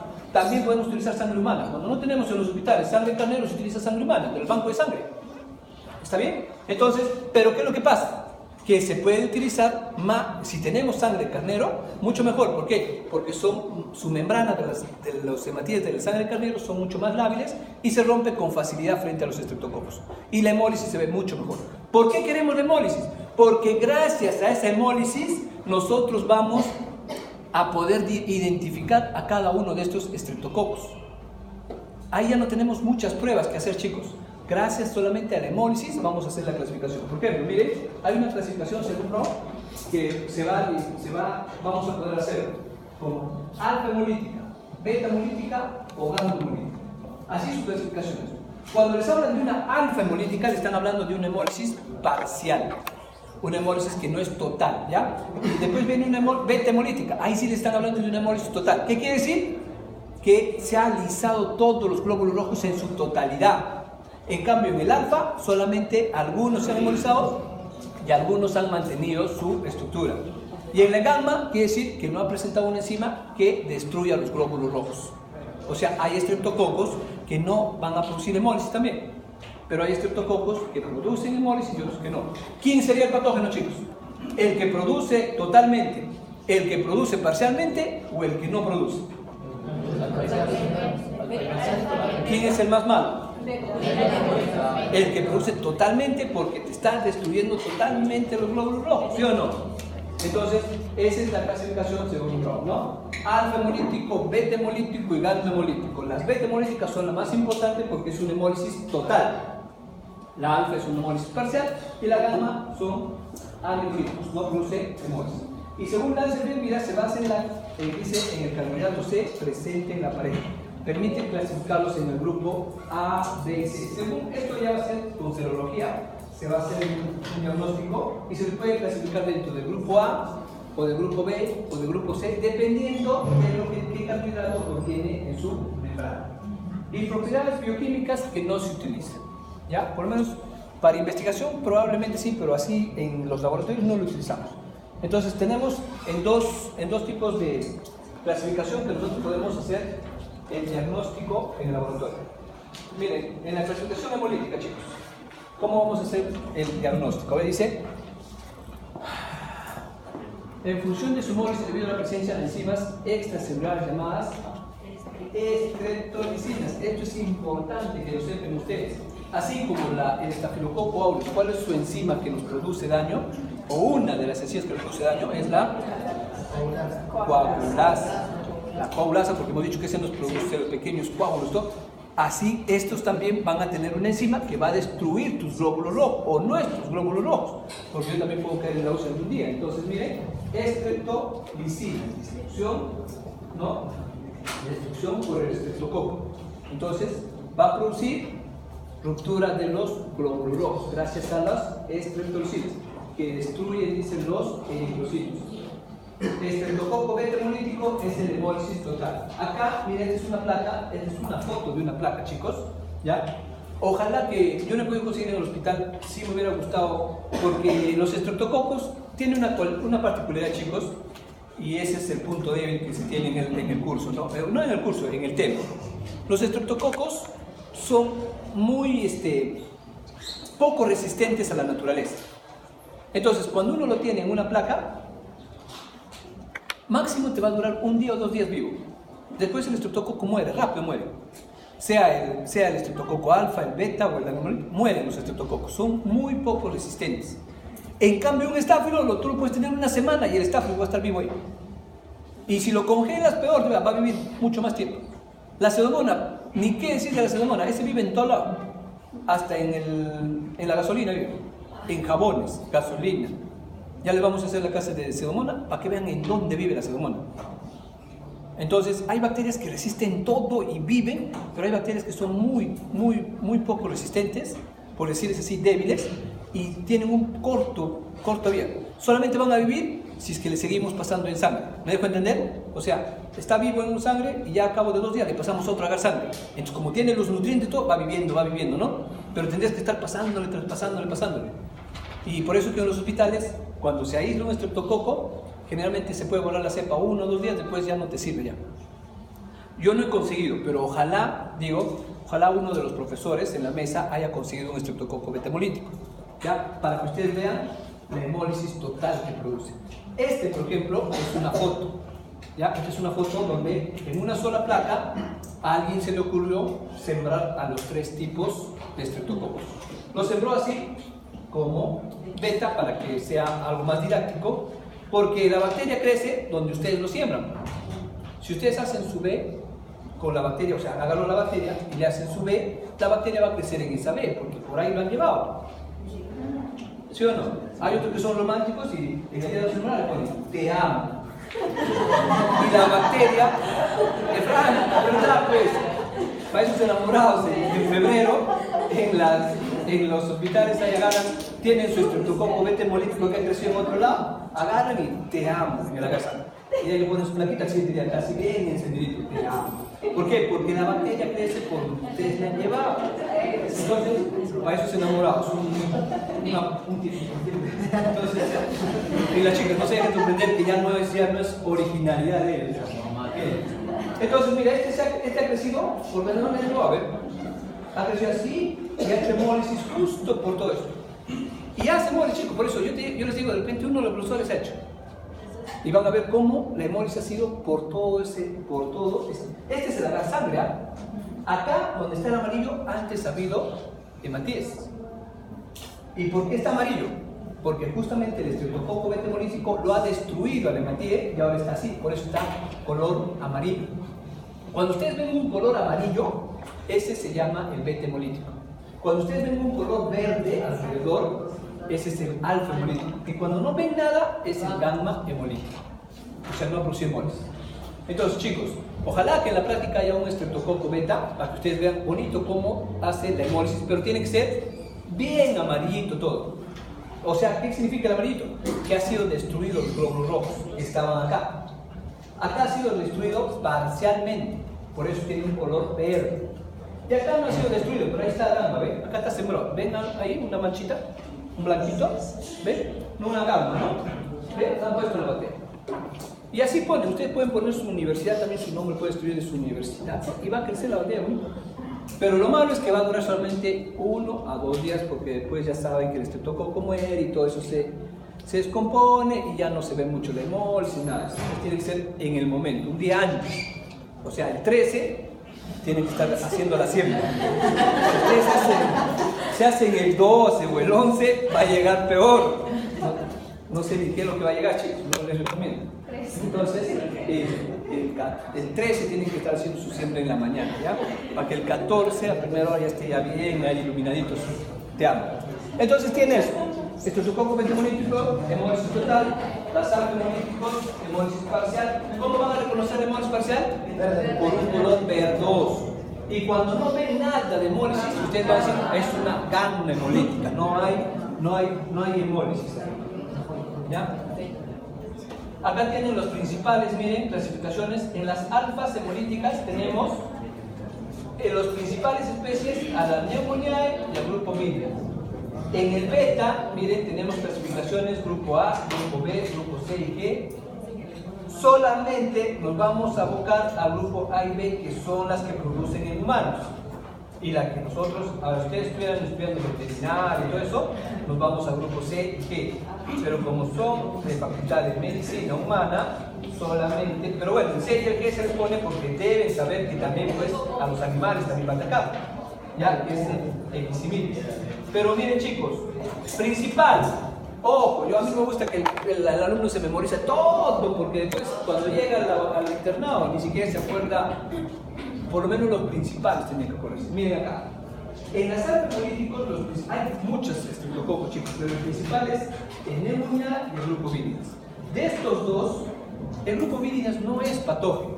Nosotros vivimos con el grupo Viridians. O sea, ahorita en nuestra faringe tenemos estreptococos Viridians y no nos produce nada. Parte de nosotros. Pero el Pneumoniae sí es patógeno. ¿Por qué? Porque no puede producir neumonías. Entonces hay que tener cuidado. Pero neumonía también nos puede producir el estafilococo. También nos puede producir otras bacterias. Hongos también nos puede producir neumonía. Sino que como cuando estamos en la clase de estreptococo neumonía, él es el que produce la neumonía. ¿No? Y cuando estamos en cándida, y cuando yo les hablo de repente, cuando les voy a hacer la clase de hongos, ¿quién produce esta neumonía? Ahí recién van a decir, no, ¿por qué? Porque estamos en esa clase. No, va a producir como cualquier otra bacteria, pero estreptococo neumonía nos produce, es principal patógeno porque dentro de ellos está porque produce neumonía. Y no solamente produce neumonía, puede producir también meningitis. También meningitis, o sea, no porque es neumonía, ya neumonía. Te va a producir neumonía, pero también puede estar relacionado con meningitis. ¿Ya? Entonces, ojo, chicos, acá, todos, para que tengan la idea fija. En los alfa hemolíticos, recuerden, tenemos uno que no es patógeno, que es el Viridians, que vive con nosotros, pero hay uno patógeno que es el Pneumoniae, que va a estar relacionado con muchas patologías. Una de ellas es la neumonía, una de ellas, pero está relacionado con patologías. Ese es en las alfa hemolíticos, para que ustedes vean que también las alfa hemolíticos también son patógenas, ¿ah? No vayan a empezar ahora ustedes a decir, no, solamente me voy a abocar al grupo de los betas, porque los betas son los que destruyen totalmente, y esto, no. Tienen razón en empezar así, porque están produciendo total hemólisis, pero no deben descuidar que también las alfas, también hay una que está produciendo neumonía y tienes que tomarla en cuenta, y es una alfa hemolítica. En los grupos beta, chicos, tenemos a tres grupos, dos ya. Esto ya está, como les dije, si ustedes van a estudiar veterinaria, van a estudiar ahí. Grupo A y grupo B. En el grupo A tenemos al estreptococo piógenes y en el grupo B tenemos a la Agalactiae. Esos son los dos principales estreptococos beta hemolíticos que clínicamente se ven. ¿Ya? Que clínicamente se ve a diario en los hospitales y que ustedes como médicos lo van a tratar y se van a encontrar con muchos casos de estreptococos piógenes y muchos casos de estreptococo agalactiae. Se van a encontrar, chicos. Sea la especialidad que ustedes escojan, van a encontrarse porque las infecciones lo van a tratar y en esas infecciones puede estar metido un estreptococo. En las beta hemolíticas sabemos ¿qué cosa? Que hay dos grupos principales, A y B.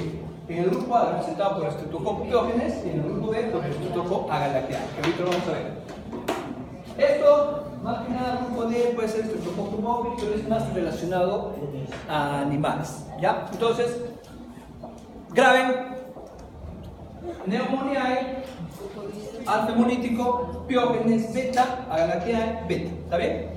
Principales, chicos, para que no estén con todos los estreptococos tratando de aprender.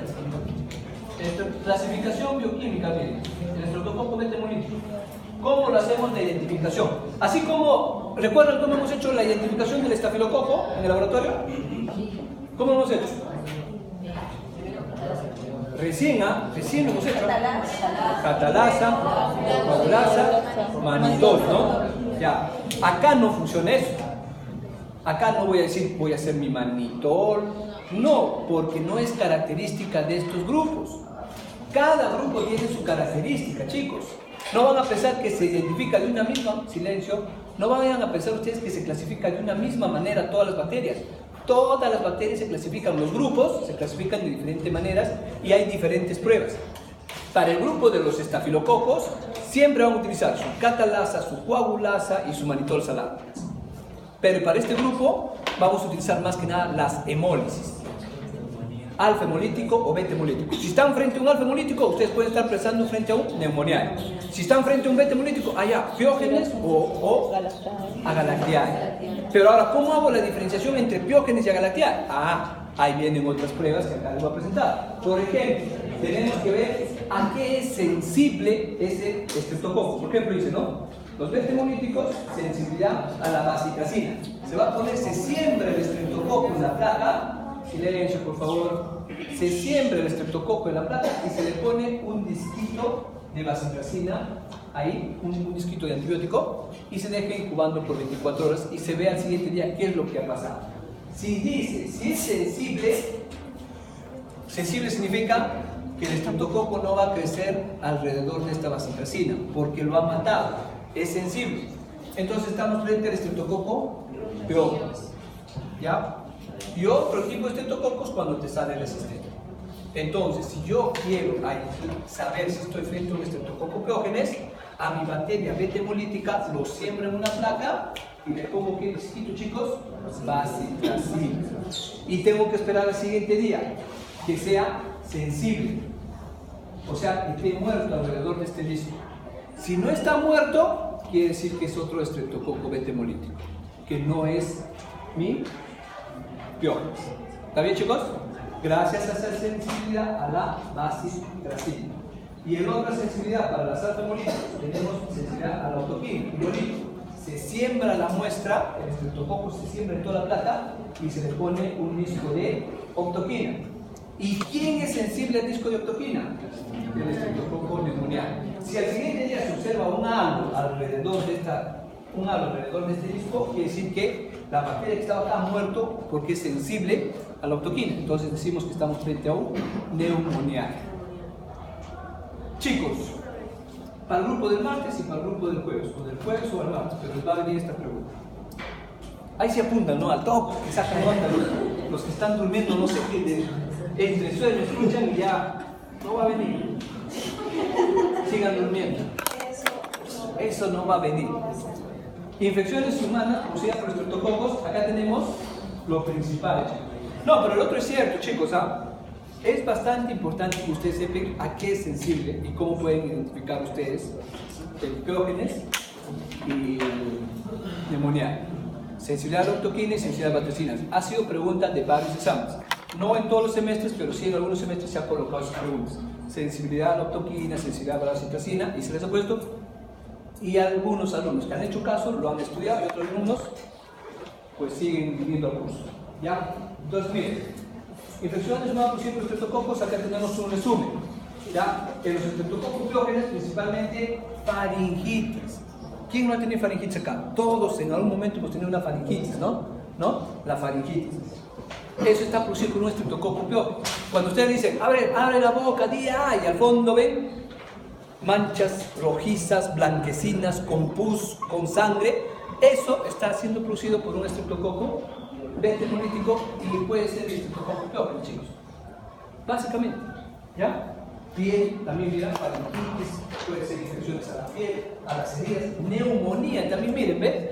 El estreptococo Piógenes también produce neumonía, no solamente es exclusivo del neumoniae. Ahora, la Klebsiella pneumoniae también produce neumonía, o sea, como ven, la bacteria puede estar en cualquier sitio, en cualquier órgano, nos puede atacar, chicos. Ellos van normal. Pero hay algunos sí que tienen predilección por ciertas zonas, ¿no? Neumonía, tejido profundo, síndrome de toxinas, fiebre reumática, tenemos galantea, tenemos sexo neonatal, neumonía, meningitis, osteomielitis, el enterococcus, miren, y acá, ojo, eso es lo que yo quería llegar. Dentro del grupo de los estreptococos y de los enterococos, chicos, el que más produce infecciones urinarias entre estos dos grupos es el enterococo. ¿Ya? El estreptococo también produce infecciones urinarias, también, ¿ya? Pero es en menos proporción. ¿Está bien? En menos proporción va a producir. Y ahorita les voy a decir en el Agalactiae, creo que es esto. Mira, acá el estreptococo piógenes, ya viendo de forma un poquito más, el estreptococo piógenes, miren chicos, el grupo A provoca enfermedades relacionadas a pus, por eso se llama piógenes, porque produce pus, origina diversos. Chicos, silencio, vamos a avanzar porque estamos casi en colora y estamos en la cuarta parte de la diapositiva. Causante más frecuente de faringitis, estamos haciendo la más frecuente, ¿ya? Pues no que va a producir siempre o que es la principal. Bacterias necrosantes que puede llamar potencialmente mortales. Determinantes de patogenicidad, acá, principalmente de todos estos determinantes de patogenicidad, el estreptococo que estamos hablando, chicos, los principales que ustedes no deben olvidar acá son las estreptolicinas O y S. Esas son las principales. ¿Por qué? Porque está relacionado con la destrucción de las membranas de los eritrocitos y de los leucocitos. No vamos a dejar de pasar las otras determinantes de patogenicidad, pero estoy diciendo la principal. Así como el estafilococo aureus tiene su coagulasa, esta tiene sus estreptolicinas O y sus estreptolicinas S, las que van a producir como determinantes de patogenicidad. En epidemiología dice, hay colonización asintomática del tracto respiratorio superior y colonización del tracto de piel. Se da de transmisión de persona a persona mediante las gotitas respiratorias, o sea que nos podemos contagiar de una persona que está infectada teniendo gotitas o a través de heridas de la piel. Incidencia estacional, ¿no? En las enfermedades específicas, faringitis, o sea, por estaciones se da más las faringitis, ¿no? Fiebre reumática, glomerulitis, más que nada en meses fríos o en invierno. Ahí vamos a tener una alta incidencia de faringitis. Tenemos grupos de riesgo, niños de 5 a 15. ¿Por qué, chicos? ¿Por qué? Porque sus defensas están bajas todavía, están en formación. Entonces, por eso es de que es un grupo de riesgo.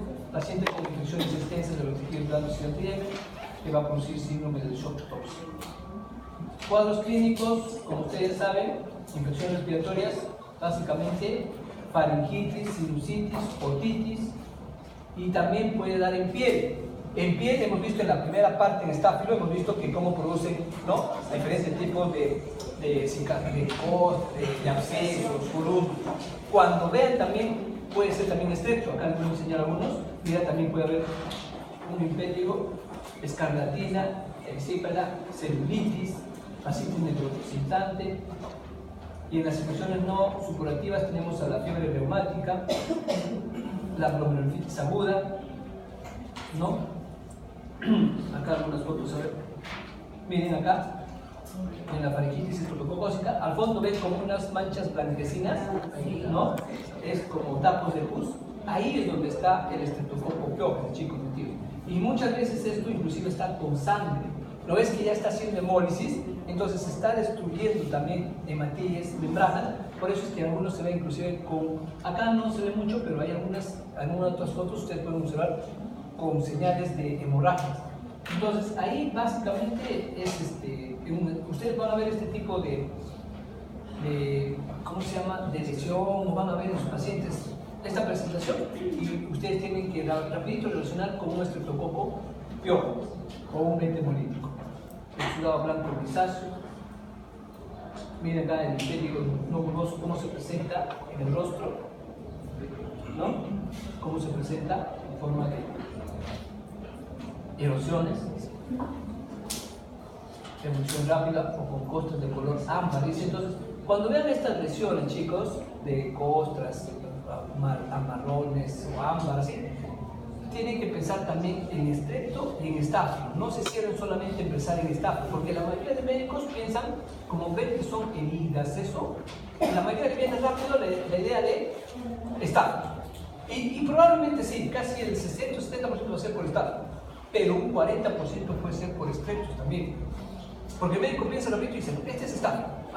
Estáfilo. Y más están pensando en el estreptococo. ¿Cuándo? Cuando es faringitis nada más. Cuando hay faringitis, estreptococo. O sea, eso ya se ha metido a la cabeza, ¿no? Faringitis, estreptococo, estreptococo, estreptococo. Es cierto, sí. Pero el estreptococo también puede producirte en el rostro. Puede producir este tipo de lesiones. ¿Cómo van a saber eso? Cuando mandan un cultivo al laboratorio. Ahí les van a decir si están frente a estáfilo o están frente a estrepto. Ahí les van a dar los antibióticos para que ustedes puedan utilizar con éxito para sus pacientes, porque les van a hacer antibiogramas. Evoluciones rápidas, dice. Acá.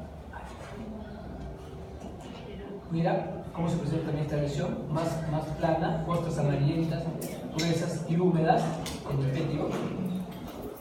Mira el sépala, cómo se presenta con una piel que se está saliendo, ¿sí? Que está saliendo, mira, una piel, este es el síndrome de la piel de naranja, que se llama, ¿no? Porque ustedes ven este tipo de lesiones así amarillentas o anaranjadas y está inclusive pelándose, ese es principalmente por el estreptococo piógeno, chicos. De ahí se hace un cultivo, va a salir el estreptococo piógeno. ¿Ven? Este tipo de lesiones, o sea, vayan como que familiarizándose, viendo, porque en los hospitales ustedes van a ver bastante de esto. A pacientes con diabetes, por ejemplo, que hay diabetes y todo eso, ahí generalmente si hay el estáfilo, si hay el estrepto y también estreptobacterias. No solamente es pseudomonas, por ejemplo, que se le mete pacientes ya. Este también, miren, como escamosa, piel de naranja que le llaman, también son estreptos, síndrome de shock tóxico, incidencia mayor de los 80 a los 90 años, nada. Puede haber entrado eso por la adrenalitis, cellulitis, o sea, silencio, su patología por la proteína M, diagnóstico por hemocultivos, cultivo de sudados, cultivos profundos. ¿Saben cómo es por hemocultivos? Cultivo de la sangre. O sea, el estreptococo, cuando les están hablando ya de shock tóxico, quiere decir que lo que está en tu piel, puede pasar al sistema circulatorio. Y eso es mucho más grave. Y eso se va a dar generalmente en pacientes ya de avanzada edad por la inmunosupresión que tienen. Entonces, un shock. Va a darle un shock y probablemente va a entrar en coma, el paciente va a estar en la UCI. Entonces, ahí los médicos en la UCI lo que van a hacer, bueno, acá van a ver varios intensivistas, van a trabajar básicamente con hemocultivos. Y los hemocultivos, chicos, no es más que tomarle la muestra de sangre al paciente porque se supone o está pensando el médico que la bacteria está en sangre, ya no está solamente en la piel o en las heridas, ¿no? Ya está en sangre. Entonces se va a tener que hacer el cultivo de la sangre. Se saca en unas botellitas especiales la sangre del paciente con una jeringa y se inyecta a esas botellas especiales. Esas botellas van a incubación. Ya más adelante, cuando hay tiempo, les voy a explicar cómo se hace el cultivo, pero lo que se quiere es aislar el germen que está en la sangre del paciente. Porque cuando el paciente está en shock ya séptico, o sea, ya está generando infección, ya la bacteria, cualquier bacteria, estrepto, estáfilo o enterobacteria, la pseudomonas, ya está circulando en tu organismo. Y eso es perjudicial, porque ya está circulando en el organismo, chico, ya no está localizado nomás, ya no está en tu herida, ya no está solamente en la parte donde está afectada, ya no está solamente en la infección urinaria, ya está generalizado. Y eso es mucho más grave, porque si el paciente no es tratado, fácilmente puede llegar a la muerte. Por eso es que el paciente está en la UCI. Ustedes han visto el paciente en la UCI, ¿cierto? Y tú sabes cómo lo tienen al paciente. Y tienen que estar todo el rato sabiendo si está o no el germen en la sangre, porque si no se lo llevan rápido al paciente. Miren, fascitis neuroprocesante, cómo puede producir también eso, por lesiones bruscas. Todo esto produce el estreptococo, chicos. O sea, no vayan a pensar que el estreptococo es solamente tu faringitis y ya, ¿no? Entonces, no, meningitis, faringitis, todas las, lo que hemos visto en la piel, lo que puede producir. El diagnóstico, miren, ya hemos visto eso, ¿no? A la sensibilidad a la vacitracina, ya hemos dicho eso, ¿cierto? Sensibilidad a la vacitracina. El tratamiento son farmacocorrección, las penicilinas. Si no tenemos penicilina, la eritromicina y las cefalosporinas son las siguientes, porque hay algunos pacientes que son alérgicos a las penicilinas. Tienen que decirle entonces para poder utilizar eritromicina o cefalosporinas como ceftriaxona, cefepime, cefuroxima. Hay bastantes en el mercado de las cefalosporinas. Pero Básicamente el estreptococo, como no es una bacteria, como les dije, resistente, fácilmente con penicilina C, chicos. Le ponen penicilina y el estreptococo fácilmente puede. En cambio, el estafilococo es un poquito más resistente, ya inclusive ellos ya han hecho resistencia natural a la penicilina. En cambio, los estreptococos hasta el momento todavía siguen muriendo, mejor dicho, con penicilina. Pero pacientes que son alérgicos a la penicilina tienen la elección de utilizar eritromicina, que también hay en el mercado, o también cefalosporinas, principalmente utilizan la ceftriaxona. En la Galactiae, que es otro tipo de estreptococo beta hemolítico, es del grupo beta. ¿Ya?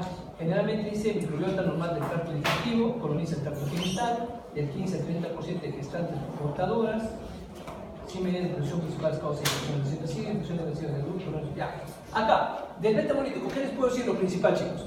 El del Agalactiae. El Agalactiae es una bacteria que principalmente se encuentra en pacientes gestantes. Entonces, sí, acá los que van a ser ginecobstetras, hay varios que van a hacer por acá ginecología, van a hacer con su especialidad.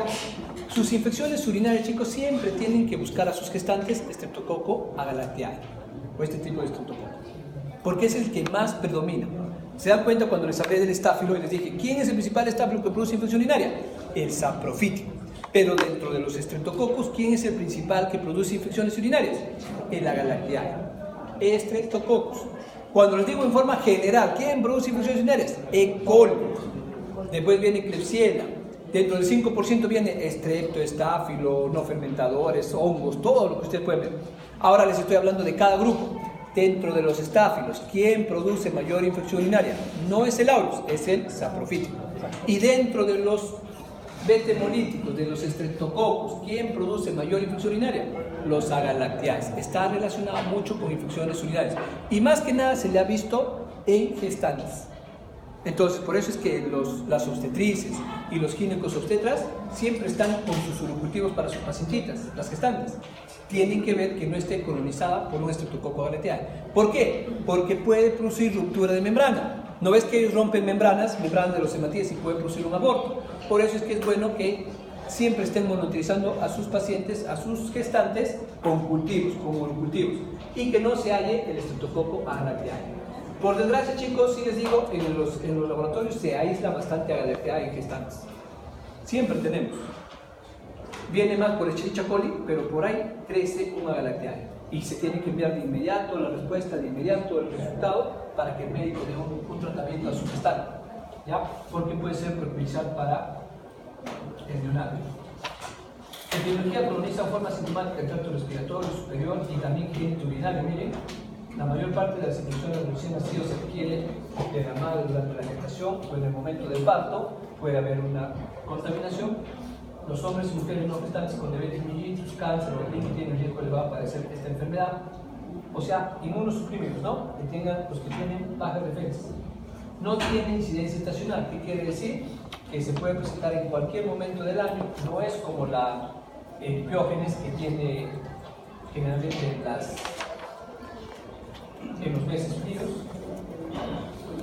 Los neonatos tienen mayor riesgo de infección si, silencio, hay ruptura, es lo que le digo, ¿no? Si hay una ruptura prematura de membranas, la madre no tiene anticuerpos específicos y valores de complemento más, ¿veis? Más.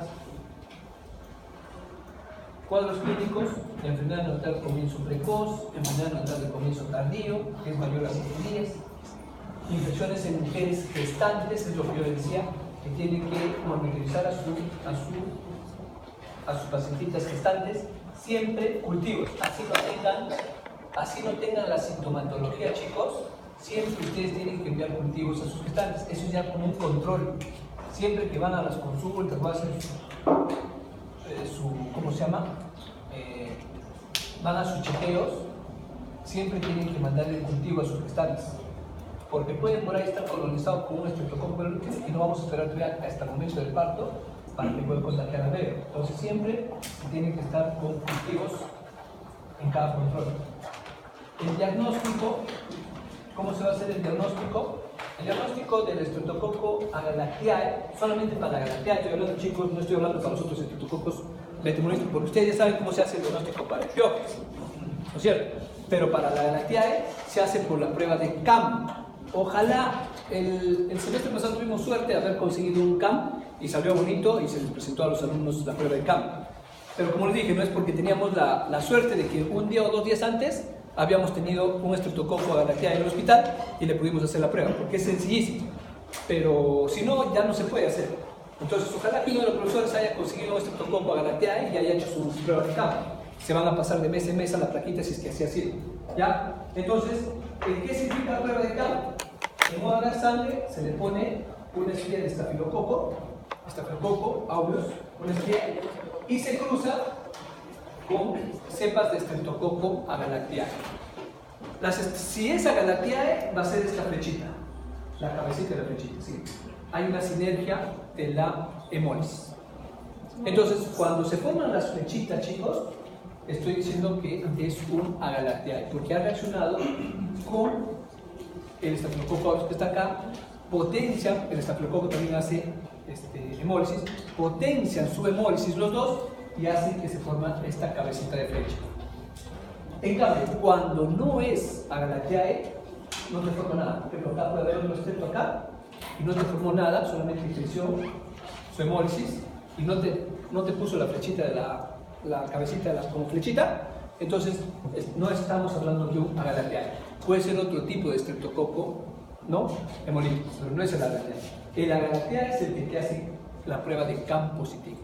¿Ya? La prueba de CAM positivo significa hacer este tipo de sinergia en la hemólisis. Acá, por ejemplo, estos no son hemolíticas, pero no están haciendo la cabecita. Por lo tanto, estos de acá no son Agalactiae. Estos sí son Agalactiae. Tratamiento también de estos estreptococcus agalactiae también en base a penicilinas. ¿Ya? Sensible a la penicilina. Entonces, el estreptococo básicamente es penicilina, chicos. Si no tiene penicilina o el paciente es alérgico a la penicilina, pueden estar utilizando la ceftriaxona, por ejemplo, ¿no? Utiliza comúnmente. Ceftriaxona. O cualquier otra cefalosporina que tengan a la mano. Céfolos. Hay cefuroxim en el mercado, hay cefotaxima, ceftazidima. Hay varias cefalosporinas. El otro, creo que estamos en mono, ¿no? Rápidamente, miren, el estreptococo pneumoniae. El estreptococo pneumoniae, ¿qué era, chicos? Era un alfa hemolítico, no se olviden. Alfa hemolítico. No estábamos diciendo al principio cuando presentamos estreptococos, ¿no? Alfa hemolítico y beta hemolíticos. En los alfa hemolíticos había uno patógeno y uno que no era patógeno. El no patógeno era el viridans y el patógeno dijimos que era el pneumoniae, que es este, miren, es este. ¿Cómo se presentan? Se presentan como micrococos gram positivos. Estos se presentan en pares, como arrocillos, como arroz, en pares, ¿ven? En pares. Inclusive si ustedes ven acá, tienen una capsulita, una cápsula que les recubre, por eso que dice ahí, capsulado. Averigüen qué cosa es capnófilo. Se desarrolla aquí en Consejo. Ya no averigüen. Capnófilo. Entonces, capnófilos cuando se desarrolla bien en presencia de CO2. Por eso es que estos cultivos, cuando se hacen, se ponen una campana donde se le proporciona CO2 para su crecimiento. ¿Ya? El estreptococo pneumoniae de biología, la mayor parte de las personas están producidas por la designación. La colonización es más elevada de niños pequeños. Ya, chicos, vamos a terminar la propagación de persona a persona. Ya, como todas estas infecciones respiratorias, las personas con presente infección viral del tracto respiratorio, bueno, los pacientes con enfermedades hematológicas, neoplasias, o sea, pacientes inmunosuprimidos. Y las enfermedades es más frecuente en los meses fríos, o sea, también esto es estacional también, ¿no? Cuadros clínicos, miren, neumonía, otitis, sinusitis, meningitis puede estar relacionado. Neumonía, escalofríos intensos, fiebre, respiración dificultosa, tos producida con expulsos, tenida de sangre o flemas que muchas veces pueden al médico confundirle que puede ser por un PK o una tuberculosis, dolor torácico.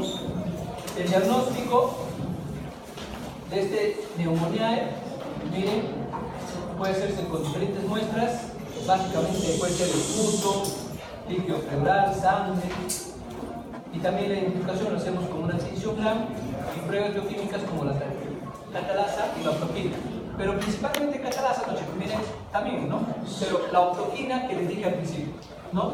Que es sensible a la optoquina. En neumonía le ponen un disquito y si mata alrededor de eso, entonces es sensible a la optoquina, decimos que estamos frente a un estreptococo neumonial.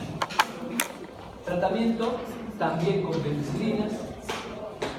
Ya, la otra alternativa es las cefalosporinas. Y por último, el enterococo. El enterococo, lo que más llamativo de este enterococo, chicos, es que están presentes en infecciones urinarias. ¿Ya? ¿Y cuál es la característica del enterococo? Su alta resistencia. Ese sí, el enterococo, chicos, por su dominante patología y todo eso, son resistentes a la mayoría de antibióticos. Acá es un problema de salud pública cuando se tiene enterococo en el hospital. ¿Por qué? Porque su tratamiento no es tan fácil. Básicamente se está dando tratamiento con un antibiótico fuerte que se llama vancomicina, pero la vancomicina es fuerte y es muy caro. Y por eso es que es un problema de salud pública el enterococo, porque su alta resistencia natural a los antibióticos no es de que él adquirido en hospital, nace con esas resistencias naturales. ¿Ya? Entonces, lo más resaltante que ustedes pueden saber del enterococo, chicos, es su alta resistencia a los antibióticos. ¿Está bien? Alta resistencia a los antibióticos. Solamente es más sensible a la vancomicina, que es un antibiótico muy fuerte. Pero a los demás, penicilina, por ejemplo, no le hace nada. Le pones cefalosporinas, en algunas cefalosporinas puede matarlo, pero no te asegura nada. ¿Ya? Pero sí, la vancomicina sí, son sensibles a la vancomicina. Diagnóstico, también hacen su coco, primero su GRAM, que sea coco GRAM positivo, y luego su catalasa, que su catalasa sea negativa. Pueden hacerlo por viris-aspirina, caldo de enterococo o por virus. Esas son las pruebas que podemos hacer. Bien, hasta ahí quedamos, chicos, en lo que se refiere a cocos, y la siguiente semana se ve enterobacterias.